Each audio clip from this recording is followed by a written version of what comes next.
PG centre principal mark పై suspend వేటు పడింది. PG college విద్యార్థిపై లైంగిక వేధింపుల్లో విచారించిన యూనివర్సిటీ అధికారులు సస్పెండ్ చేస్తూ ఉత్తర్వులు విడుదల చేశారు.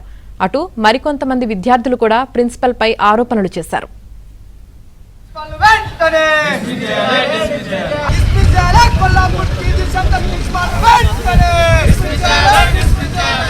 నాగర్ కర్నూలు జిల్లా కొల్లాపూర్ ప్రభుత్వ పీజీ కళాశాలలో ప్రిన్సిపాల్ గా విధులు నిర్వహిస్తున్న మార్క్ పొలోనియస్ సిబ్బందితో పాటు విద్యార్థులపై కూడా ఎప్పుడూ కఠిన వైఖరితో ఉండేవాడు.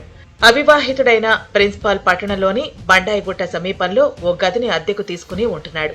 జగిత్యాలకు చెందిన ఓ విద్యార్థిని లోబచ్చుకుని గతంలో 2 సార్లు అతడిపై లైంగిక దాడికి పాల్పడ్డాడు. 2025లో పీజీ పూర్తి చేసుకున్న ఆ విద్యార్థి టీసీ, ఇతర సర్టిఫికెట్ల కోసం 2 రోజుల క్రితం మళ్లీ కళాశాలకు వచ్చాడు. తనతో గడిపితేనే సర్టిఫికెట్లు ఇస్తానని బెదిరించడంతో గత్యంతరం లేక ఆ విద్యార్థి ప్రిన్సిపల్ రూముకు మంగళవారం రాత్రి 7 గంటలకు వెళ్లి వచ్చాడు.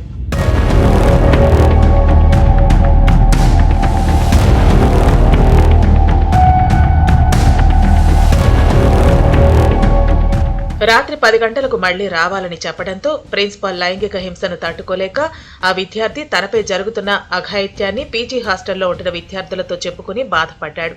దీంతో ప్రిన్సిపల్ అఘాయిత్యాలను బట్టబయలు చేయాలనే ఉద్దేశంతో 2 విద్యార్థులతో కలిసి ప్రిన్సిపల్ రూమ్ వద్దకు వెళ్లారు. జగిత్యాల విద్యార్థి రూంలోకి వెళ్లిన వెంటనే అనైతిక చర్యకు పాల్పడ్డాడు. ఇదే క్రమంలో ఆ విద్యార్థి ప్రిన్సిపల్ ప్రైవేట్ పార్ట్ని నోటితో కొరికి గట్టిగా కేకలు వేశాడు. తన మిత్రులను లోపలికి రావాలని పిలిచాడు. ఈ ఘటనతో భయపడిన ఆ ప్రిన్సిపాల్ తన గదిలోని బాత్రూంలో దాక్కుని గడియ పెట్టుకున్నాడు. అప్పటికే ప్రిన్సిపాల్ కీచక పర్వాన్ని ఫోన్లో రికార్డ్ చేసి దాన్ని తీసుకుని విద్యార్థులు నేరుగా పోలీస్ స్టేషన్ కు వెళ్లి ఫిర్యాదు చేశారు.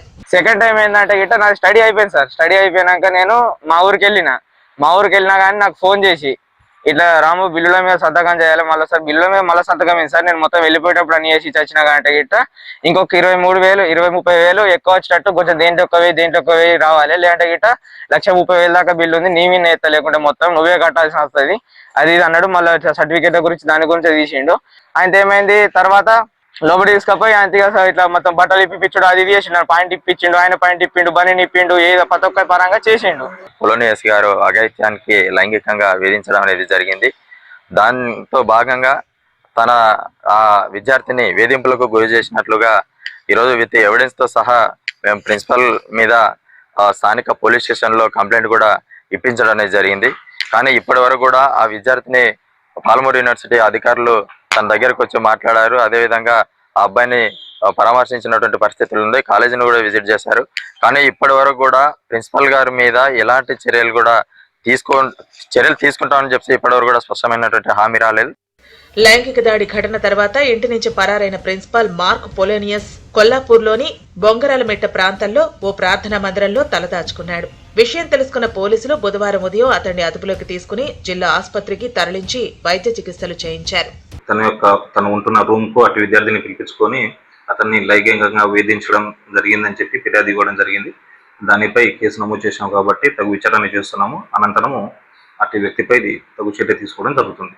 విద్యార్థిపై లైంగిక దాడి, ప్రజా సంఘాల నాయకుల ఆందోళనతో Palamuru university registrar Ramesh Babu, OSD Madhusudan Reddy Kollapur PG centre వద్దకు బుధవారం ఉదయం చేరుకున్నారు.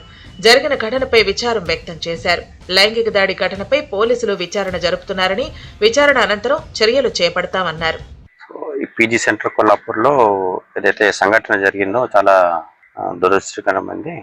ఏదైతే స్టూడెంట్ పైన అఘాయిత్యం జరిగిందో వాటిపైన దర్యాప్తు చేయించి కఠిన చర్యలు తీసుకుంటామని యూనివర్సిటీ నుంచి మేము హామీ ఇస్తున్నాము.